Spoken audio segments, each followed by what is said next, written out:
want to ask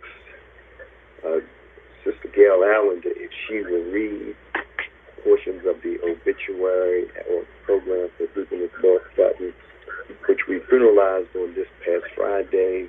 We had a marvelous celebration, and sending her to go see the King. That was, in fact, the title of the sermon. I do want to say I experienced something that I've never seen at a graveyard or a burial site. After the committal had been given, the daughters of Deaconess Dutton sang a song, If I Could Just Touch the Hem of His Garment. It was so beautiful. It was very unique. And I want to thank all of them for what they did. And we thank God for the church, for the prayers, the love and expressions that we sent to our beloved Deaconess Delores Dutton. So, Sister Gail Allen will read now. God bless you. Good morning, New Pleasant Grove. Deaconess Delores E. Custis Dutton was born November 24, 1931, to William and Bernice Mackle, both deceased.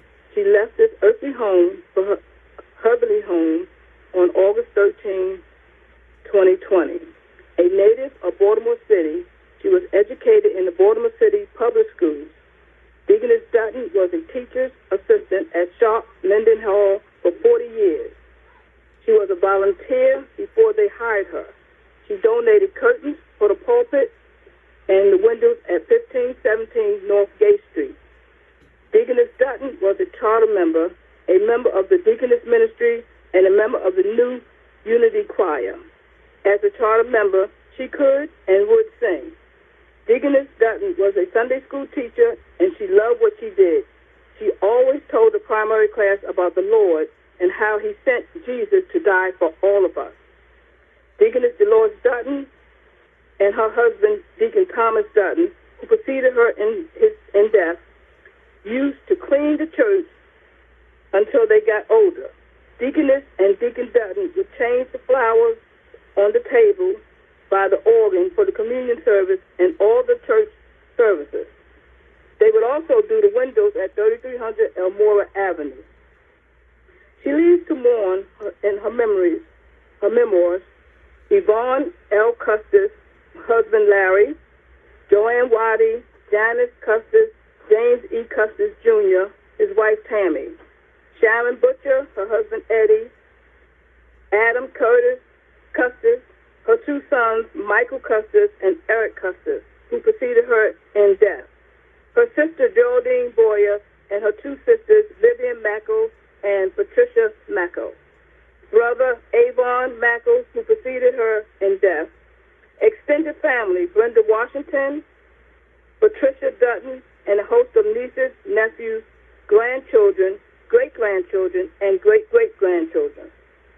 Deaconess Delores Dutton will be missed and was truly loved.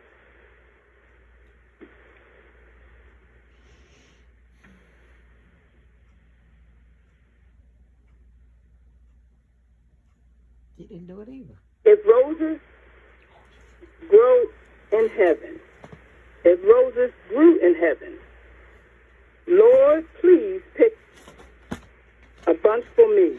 Place them in my mother's arms and tell her they're for me.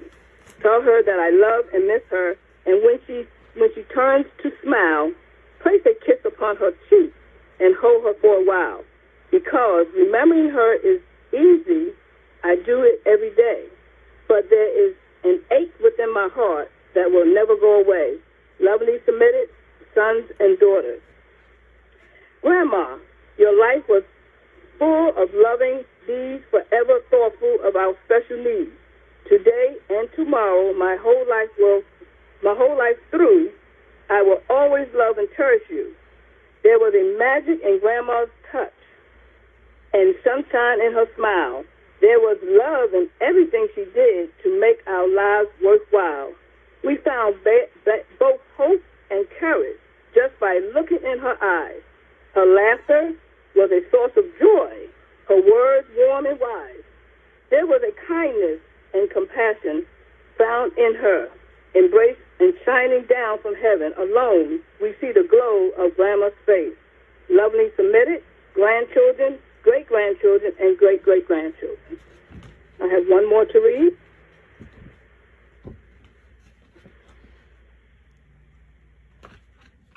And this will be acknowledgement. The family gracefully acknowledge the many kind and heartfelt expressions and beautiful expressions of sympathy shown to us during the time of bereavement. Sharon would like to thank Michelle Coleman for all the help, love, and support that she gave to my mommy. Just want you to know that mommy loves you. Amen. Amen. Thank you so much. Thank you, Sister Gail Elder, for that reading, and also want to thank our bereavement ministry for the wonderful support that they lend to all of our families who lose loved ones, and just thank them for the condolence and support that they render to them, as well as for being a blessing and helping to me as we help families navigate through that process, which is sometimes very sad and uncomfortable. But they do their very best to make it as pleasant and easy as it can be. So thank you to our bereavement ministry.